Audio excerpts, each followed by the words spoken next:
It was a quiet night in the border district, a lonely stretch of land where sand met silence. The wind moved slowly through the empty roads, and the stars above looked sharp and cold.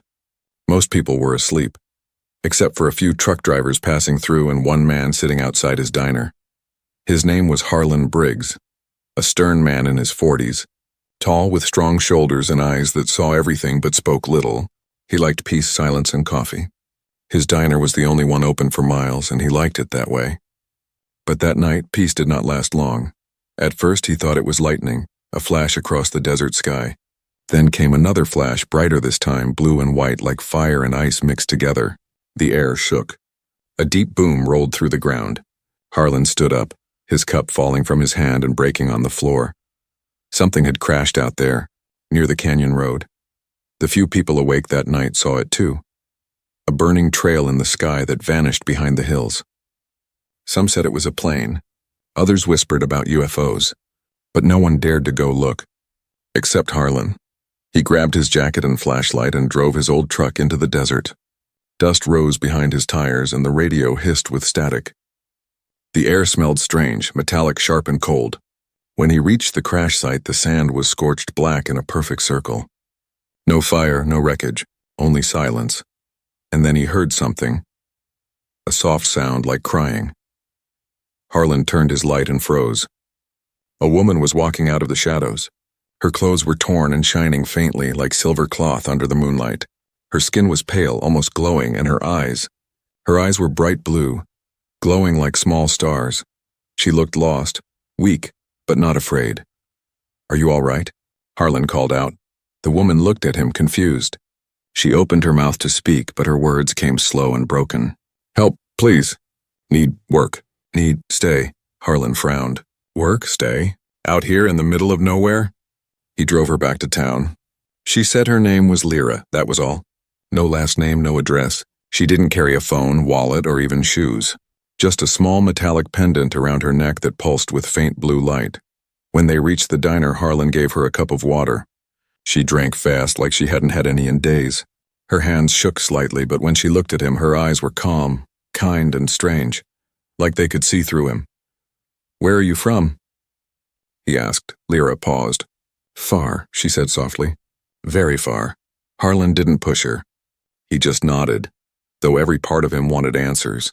There was something about her that didn't feel right. Not in a bad way, but in a mysterious one. The next morning, she asked if she could work at the diner. Harlan almost said no. He didn't hire strangers, especially ones who came out of nowhere in the desert. But something about her voice made him stop. It was gentle but strong, like she had seen much more than she said. "Fine," he said at last. "You can start by cleaning the tables." From that moment, the diner began to change. When Lyra cooked, the food tasted better. Coffee stayed warm longer. The air inside the diner felt softer, calmer. Even the old lights that used to flicker now glowed steady and bright. The customers noticed. "Feels nice in here," they said. Cozy. Harlan noticed something else. When Lyra touched metal, it hummed faintly as if reacting to her. When she washed dishes, the water shimmered for a second like silver dust. He watched her secretly, trying to make sense of it, but she just smiled politely and kept working. One night after closing, Harlan asked, "You ever going to tell me the truth?" She stopped wiping the counter. "Truth? About who you are? About what fell out of the sky last night?" For a moment, the air grew still. The clock ticked softly. Then Lyra looked at him, and her eyes, those blue, glowing eyes, flickered brighter. "I did not fall," she said slowly. "I came." Before Harlan could speak, the lights in the diner flickered. Every bulb buzzed, the coffee machine shook, and a gust of cold wind passed through the room even though all doors were shut. Lyra turned away, pressing a hand to her pendant. "Please," she whispered, "don't tell anyone." And just like that, everything went quiet again. The lights returned to normal. The hum stopped. Harlan stood there staring at her, not sure what he had just seen. He didn't believe in ghosts or aliens. But now, staring at that strange woman who glowed in the dark, he wasn't so sure anymore. Outside, the desert was silent again, but far away. Beyond the hills, something hummed in the night, deep and metallic like a machine awakening. And Harlan Briggs, The stern man of the border district had no idea that his quiet life was about to change forever. The days after Lyra's arrival were strange ones for the border district. People came and went as usual, but something about the little diner had changed. The coffee tasted richer, the air smelled cleaner, and even the old jukebox, broken for years, started playing soft music again on its own. Everyone thought it was luck. Everyone except Harlan Briggs. He didn't believe in luck. He believed in hard work, in doing things by hand and knowing exactly why something worked. But now he felt like the diner was alive, and the only new thing in it was Lyra. Each morning she arrived early, always silent, always calm. Her movements were smooth and precise, almost too perfect. She remembered every order, never dropped a plate, never burned herself. When oil splashed, it slid off her skin without a mark. Once Harlan saw her touch a boiling pot to move it. No scream, no burn. She just smiled and kept cooking. He frowned. "You got fireproof hands or something?" Lyra looked up, confused. "No, No heat." It wasn't the answer he expected, but it wasn't a lie either. Still, something in his gut told him she wasn't from any place on Earth. That night, as the sun sank behind the dunes, Harlan stayed behind to close up. The diner was quiet, glowing under its single neon sign. Lyra was wiping the counter, humming softly, a tune that didn't sound like any human song. Harlan leaned against the doorway, arms crossed. "You work too hard," he said. She looked up. "Work keeps me safe. From what?" Lyra didn't answer. She just looked at the dark window as if she saw something far away. Later, when Harlan stepped outside to lock the back door, he heard something strange. A soft, rhythmic hum, like the purr of an engine buried deep underground. It was coming from behind the diner near the sand dunes. He followed the sound, flashlight in hand. The wind was cold and dry, but the air around him seemed to shimmer faintly, like heat rising off asphalt. "Lyra," he called out, no answer, only that low hum growing louder. He turned the corner and froze. There she was, standing in the darkness, facing the desert. Her pendant glowed brighter than ever, pulsing in rhythm with the sound. Lines of faint blue light ran across her arms, disappearing under her sleeves. The ground beneath her shimmered, like waves moving under glass. "Lyra," Harlan shouted. She turned quickly, startled. The light vanished in an instant. The air went still again. "What are you doing out here?" he demanded. "I was listening," she said softly. "It calls to me." "What calls to you?" She hesitated, eyes darting toward the dunes. "Home." Then she walked past him back into the diner, leaving him alone in the cold night. Sleep didn't come easy after that. Harlan sat at his kitchen table, staring at the wall clock. Every tick sounded like a warning. He'd seen strange things before, old army missions, weird tech experiments, but never like this. He couldn't tell if Lyra was dangerous or just lost. Either way, she wasn't telling him the whole truth. The next morning, he went to the sheriff's office to ask about the meteor crash from that stormy night. But the sheriff said the army had already been there and found nothing. "Whole site's clean," the sheriff said. Like nothing ever fell. That made no sense.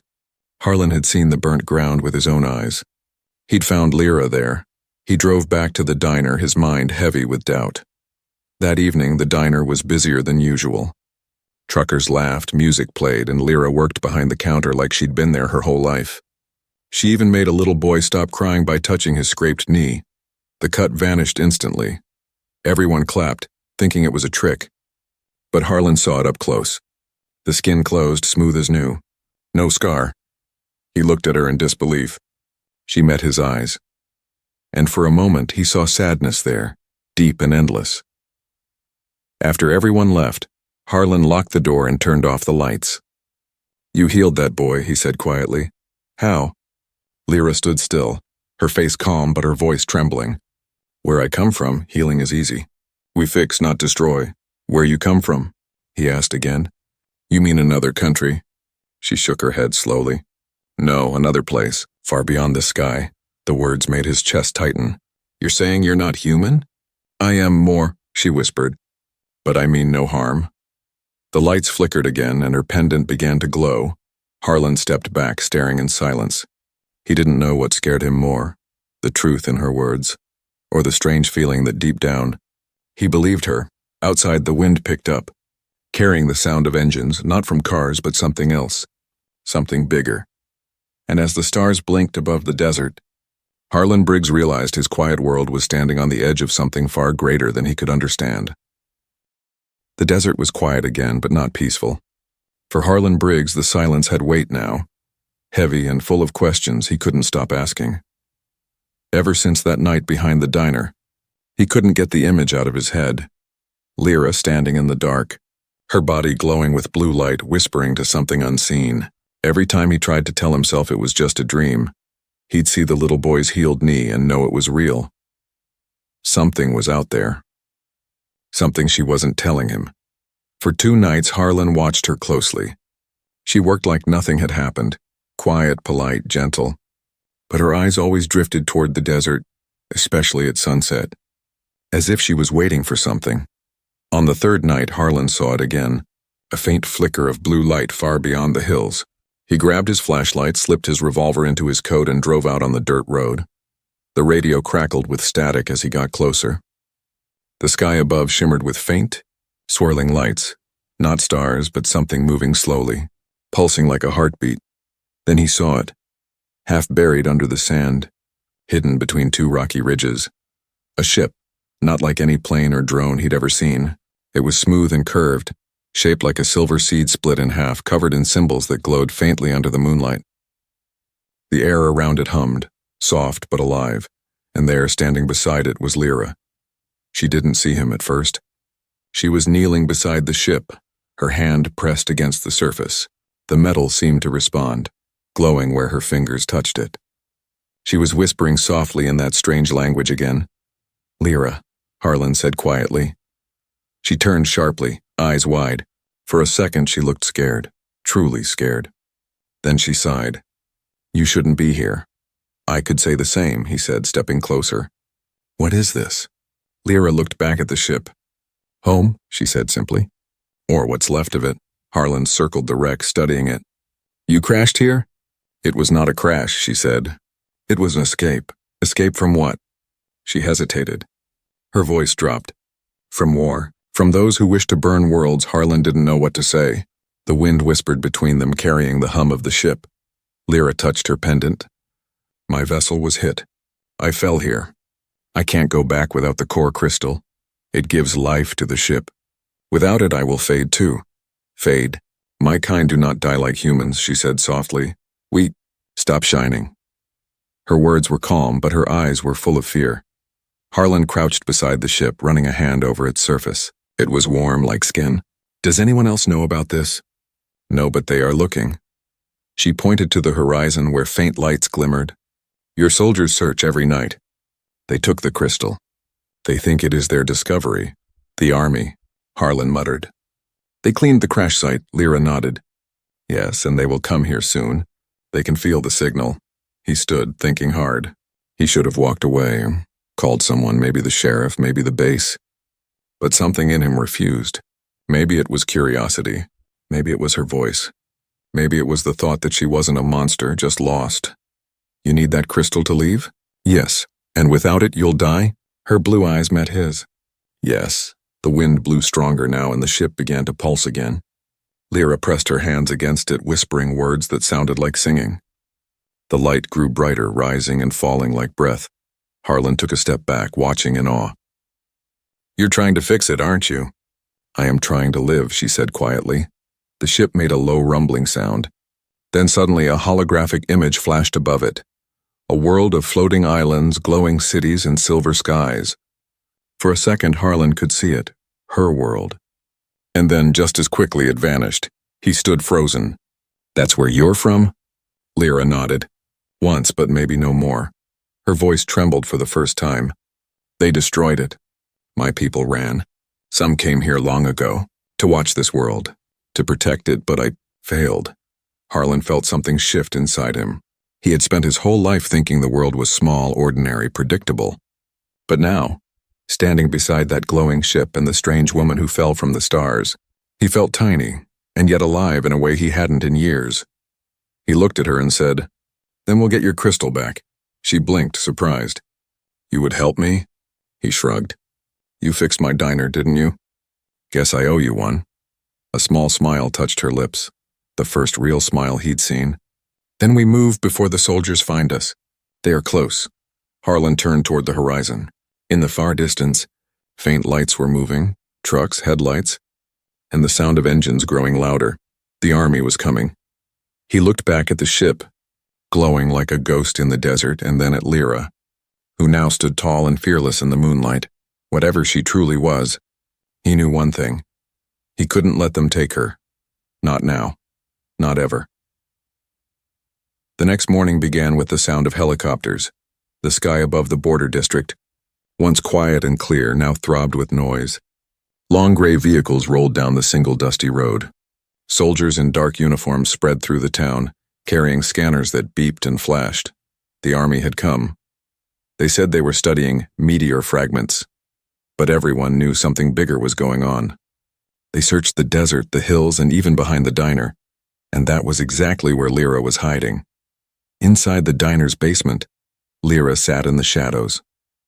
Her pendant glowed softly, fading in and out. She looked weaker, pale, tired, almost fading into the air around her. The hum of her ship had stopped.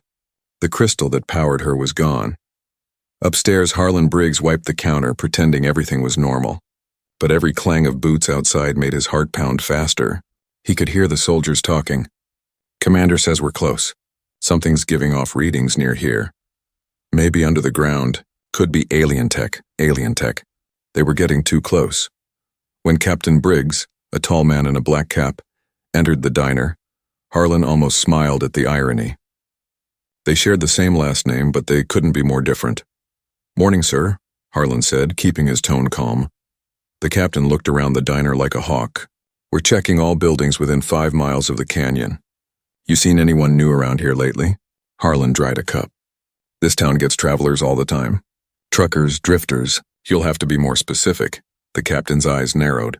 "We have reports of a woman walking near the crash site. Small build, light hair, strange clothing. You didn't see her?" Harlan's hand froze on the counter for just a second. Then he shook his head. "Can't say I have." The captain studied him. The silence between them stretched long. Then he nodded and left, shouting orders to his men. Harlan watched from the window as the soldiers searched the edge of town. When they started heading toward the diner's back lot, he moved fast. He ran down to the basement. Lyra looked up, weak but alert. "They're here," he said. "They've got scanners. You need to stay still, don't make a sound," she nodded. Her pendant flickered faintly, casting a dim blue light on her face. Harlan crouched beside her. "You can't stay down here forever. They'll find you." "I know," she whispered. "They have the crystal. Without it, I will fade. They are holding it in their metal camp. I can feel it calling." Her voice was soft but full of urgency. Harlan rubbed his chin. "You mean the army base north of here?" "Yes. You're saying we need to steal it back from them?" She looked him straight in the eyes. "Yes." Harlan almost laughed. "Lady, I haven't done something that stupid since the war." Lyra tilted her head. "Then it is time again." Something about the way she said it, calm, certain, almost human, made him stop laughing. He realized she wasn't joking. Outside, the soldiers were setting up long antennas and metal detectors. One of them yelled, "Signal's stronger here." Harlan froze. They were scanning toward the diner's basement. He looked back at Lyra. "You said they can feel your crystal?" "Yes, its energy connects to me. When I am near, their scanners react. Then we gotta break that link." Lyra hesitated. "I can try." She closed her eyes, her fingers touching her pendant. Her body began to glow again, faint blue lines tracing her skin. The light pulsed faster, then dimmed like a heartbeat slowing down. Upstairs, the scanner outside began to beep slower. The soldier frowned. "Signal's gone, sir," Captain Briggs cursed. "Spread out. Check the canyon again."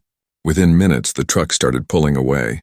When it was finally quiet again, Harlan let out a long breath. "That was too close." Lyra's voice was barely a whisper. "I can't do that again. It takes energy I no longer have," he nodded. "Then we move soon. If that crystal's in their camp, I'll find a way to get it back." "You would do that?" she asked softly. "I've done crazier things for worse people," Harlan said with a small grin. "And besides, I don't like bullies. Even the government kind." For the first time, she smiled faintly. "Then we will go together." He frowned. "No, you're too weak." but she stood steady despite her fading light. "This is my fight, and my home waits for me." Harlan sighed. "All right, Starlight. We'll do it your way." Outside, the desert sun bled red into the horizon. The army camp glowed in the distance, full of floodlights and secrets. Lyra looked out the window, her eyes glowing brighter now. "When night falls," she said, "we take back what is mine." And as the wind howled across the dunes, Harlan knew they were no longer just running. They were going to war.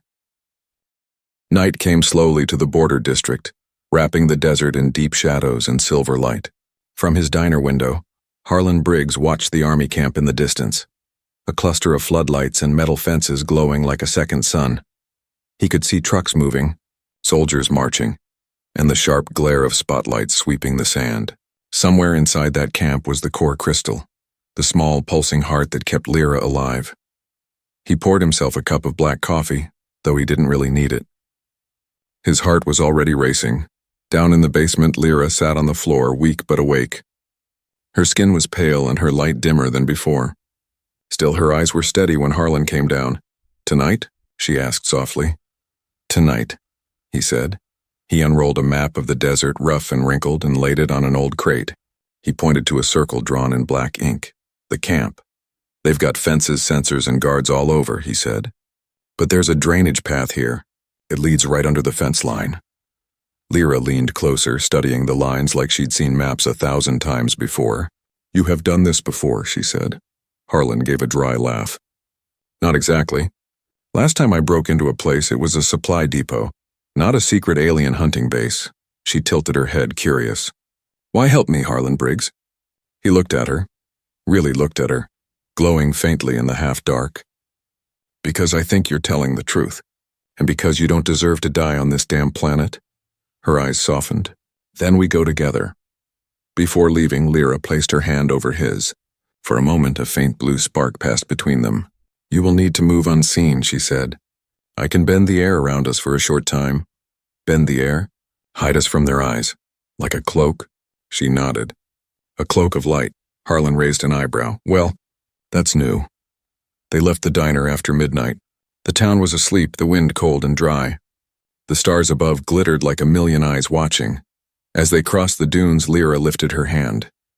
A shimmer spread around them, a faint, transparent wave that bent the moonlight. Harlan looked down and gasped. His own hand blurred, fading into the air. "Well, I'll be damned," he whispered. "Stay close," she said. "It will not last long." They moved silently across the sand, the army camp growing larger and louder ahead of them. The camp was alive with light and noise.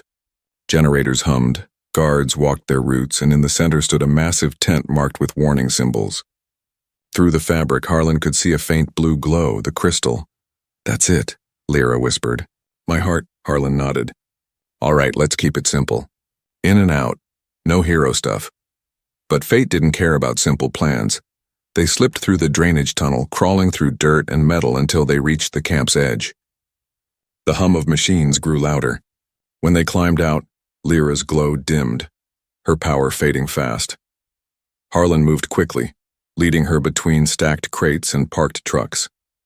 He knew how soldiers thought, how they moved, how they looked when bored. Finally, they reached the tent. 2 guards stood outside, smoking and talking quietly. Harlan looked at Lyra. "You can distract them?" She smiled faintly. "Yes." She closed her eyes and a soft hum filled the air. The sand around the guards shimmered. Then suddenly, a windstorm rose out of nowhere. The guards cursed and ran for cover. Harlan didn't hesitate. He slipped inside the tent. The crystal was floating inside a glass case, humming softly, alive and beautiful. It pulsed in rhythm with Lyra's heartbeat. "Gotcha," he muttered, breaking the lock with a crowbar. The moment he touched the crystal, the alarms blared. Red lights flashed. Soldiers shouted outside, "Harlan!" Lyra's voice came from the entrance. He ran toward her, clutching the crystal. But as soon as he handed it to her, the glow spread through her body. Bright, fierce, almost blinding. She gasped, her strength flooding back. "I can feel it again. Good. Then let's—" Before he could finish, the tent flap ripped open. Captain Briggs stood there, gun raised. "Step away from her, Harlan," he barked. "That thing doesn't belong to you." Harlan raised his hands slowly. She's not a thing, Captain. The captain's finger tightened on the trigger. Then what is she? Lyra stepped forward, her eyes glowing like suns. I am what you will become, if you stop killing what you do not understand. The wind roared. The ground trembled. The lights exploded. When the dust cleared, the camp was silent. The soldiers were unconscious, and the crystal pulsed gently in Lyra's hands. She looked at Harlan. It is time. Time for what? To go home, Harlan swallowed. Then let's get you there. As they ran into the desert night, the camp behind them burned in blue fire, and not destructive but cleansing, leaving only silence and sand. And for the first time, Harlan realized, and this wasn't just about saving her, it was about saving them all. The desert was alive with fire and wind. Blue light still shimmered in the sky behind them, marking the place where the army camp once stood. The air smelled of burnt metal and electricity. Harlan Briggs drove his old truck as fast as it could go, the engine growling like a beast. Beside him, Lyra sat in silence, the crystal clutched tightly in her hands. Her eyes glowed brighter now, her strength returning with every pulse of light. But behind them, the sound of engines grew louder, black jeeps and helicopters chasing through the night. They're coming, Harlan said. Gripping the wheel tighter, Lyra looked at the sky. They will not stop until they have me. Yeah, I noticed, he muttered. Bullets whistled past the truck, cutting through the dust. Harlan swerved hard, tires skidding on the sand. We're not going to make it if we stay on the road. Then leave the road, Lyra said calmly. He gave her a look. You mean through the canyon? That's suicide. Her glowing eyes met his. Trust me. Against every instinct screaming in his head, Harlan turned the wheel and drove straight off the path, into the dark canyon. Rocks scraped the sides of the truck and dust filled the air. The soldiers followed, their headlights bouncing wildly through the narrow cliffs. Lyra placed the crystal against her chest. Hold tight, she whispered. What are you? Before he could finish, the air around them shimmered. A wave of blue energy burst from the truck, bending light and sound. The headlights behind them flickered and died. Harlan looked in the mirror. The jeeps were slowing, their drivers shouting in confusion. They couldn't see anymore. The truck roared through the canyon, hidden by Lyra's power, but it came at a cost. Her light dimmed again. Her breathing grew shallow. Hey, Harlan said, glancing at her. Stay with me. We're almost there, she smiled weakly. You have a kind heart, Harlan Briggs. That is rare here. He didn't answer. He couldn't. The lump in his throat was too heavy.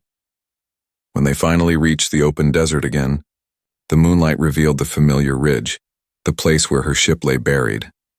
Harlan stopped the truck and helped her out. The ship was humming again, sensing the crystal's return. Its silver surface glowed softly like it was waking from a long sleep. Lyra placed her hand against it. The ground vibrated. The air shimmered. The sand began to move away as if blown by invisible wind. Harlan stepped back, shielding his face. What's happening? She's remembering me, Lyra said softly. She knows I'm home. The ship opened, revealing a smooth doorway of light. Lyra turned to him. Her expression was calm now, almost peaceful. You cannot come with me, she said. He forced a smile. Didn't plan on it. You lie. He laughed quietly. Maybe. For a long moment, they just looked at each other. Two beings from different worlds, connected by something neither fully understood. Then the ground shook again, louder this time. The helicopters were back, circling overhead. Soldiers shouted through megaphones. Surrender the alien! Hands in the air! Harlan looked at Lyra. Guess they found us. She stepped closer to him. I will not let them hurt you. The light from her crystal spread across her body, brighter than the sun. The soldiers opened fire, but the bullets melted in midair, turning into sparks before they could touch her. She raised her hands, not in anger, but in sorrow. A wave of blue energy rippled through the desert. The soldiers froze, their weapons falling from their hands. The helicopters spun out of control and landed softly, unharmed but powerless. The night fell silent. Only the sound of wind remained. Lyra turned back to Harlan. You must stay here. The Earth needs men like you. He shook his head. And what about you? What happens when you leave? Her glow softened. I heal and I watch. From above. She placed the crystal at the center of the ship and it began to hum with life. The ground vibrated again, and blue light rose into the sky like a column. "Lyra," Harlan said quietly, "will I ever see you again?" Her smile was small but warm. "When your world is ready." The ship's doors closed, and the light grew so bright that Harlan had to shield his eyes. Then silence. When he opened them again, the ship was gone. Only a perfect circle of glass-like sand remained. The next morning, the army was gone. No one spoke of the crash or the lights. The town returned to its quiet life as if nothing had happened, but every night Harlan sat outside his diner staring at the stars. And sometimes, when the wind was still, he swore he could hear her voice, soft and distant. "Thank you, Harlan Briggs." And in the dark sky above the desert, one star always glowed a little brighter than the rest. Months passed. The desert had gone back to its quiet rhythm. The same burning days, the same cold nights, the same soft winds that whispered through the dunes. To anyone else, nothing had changed. But to Harlan Briggs, everything had. The army had cleared out long ago, leaving only dusty tracks and a few broken fences. The newspapers called it a meteor investigation. The locals forgot. But Harlan didn't. He couldn't. Every time he looked at the night sky, he remembered the woman who fell from it. The one who smiled like light and vanished like a dream. The diner stood open again. Business was slow, but that suited him fine. The neon sign buzzed quietly and the smell of coffee filled the air. Sometimes truckers would stop by and tell stories about strange lights they'd seen out on the highway. Harlan would just nod, hiding a small smile. He'd seen more than lights. He'd seen hope. One late evening, the desert sky turned strange again. The stars shimmered in odd patterns, not twinkling but moving like they were alive. Harlan stepped outside, wiping his hands on his apron. The air was cold and still, too still. Then faintly he heard it, that familiar hum. Low, soft, electric. He froze. It was the same sound that had followed Lyra wherever she went. But there was no ship, no flash, no blue fire this time. Only the wind, and something small glowing on the sand near the road. He walked toward it slowly, his boots crunching the dirt. When he bent down, he saw it, a pendant. Her pendant. The same one she used to wear, now dull and cracked but faintly pulsing with light. Harlan's heart began to pound. He carried it inside and set it on the counter. The lights in the diner flickered once, just like they used to when Lyra was there. The coffee machine hissed and the jukebox, long broken again, came to life on its own. It played the same soft tune Lyra used to hum while cleaning tables. Harlan smiled and shook his head. "You never really left, did you?" The pendant glowed brighter. A soft beam of blue light projected from it, forming a small image above the counter. Lyra's face. Her voice echoed gently, like a breeze made of sound. "Harlan Briggs of Earth, I kept my promise." He stood frozen, not breathing. The hologram smiled faintly. "The stars are safe again. My world rebuilds and yours still learns. I will not return, not yet. But I watch. We all watch." The light flickered, her image fading. "And one day when the stars align, you will see us again. The future of your kind depends not on what you fear, but on what you protect."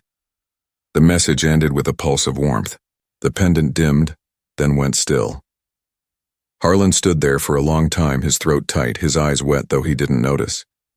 He went outside and looked at the sky. The stars seemed closer tonight, brighter, bluer, alive. A faint streak of light crossed the horizon, slow and graceful, like a silent farewell. He raised his hand to it. "Safe travels, Starlight," he whispered. The wind picked up, swirling sand around his boots. But instead of biting cold, the air felt warm, peaceful. And then, as he turned back to the diner, he saw something new. On the door's glass window, where dust had gathered thick, strange marks had formed, glowing lines that looked like writing. He wiped them gently, but they didn't vanish. They shone brighter instead, forming words he couldn't read, except for one that somehow made sense to him. Home. That night, Harlan didn't sleep. He sat outside, coffee in hand, staring at the stars until dawn. The pendant lay beside him, still faintly glowing like a heartbeat. And as the first sunlight touched the sand, he noticed something he hadn't seen before. A new light rising in the east. Not the sun. Not a plane, a new star, one that blinked twice as if saying hello. Harlan smiled. Took you long enough. He leaned back in his chair, the morning wind brushing past him, carrying a faint sound. A voice, soft and distant, whispering through the desert. We are not gone. We are family. From that day on, travelers said that when you passed Briggs' diner at night, the lights inside never went out. And sometimes, if you listened closely, you could hear gentle humming, like a song from the stars.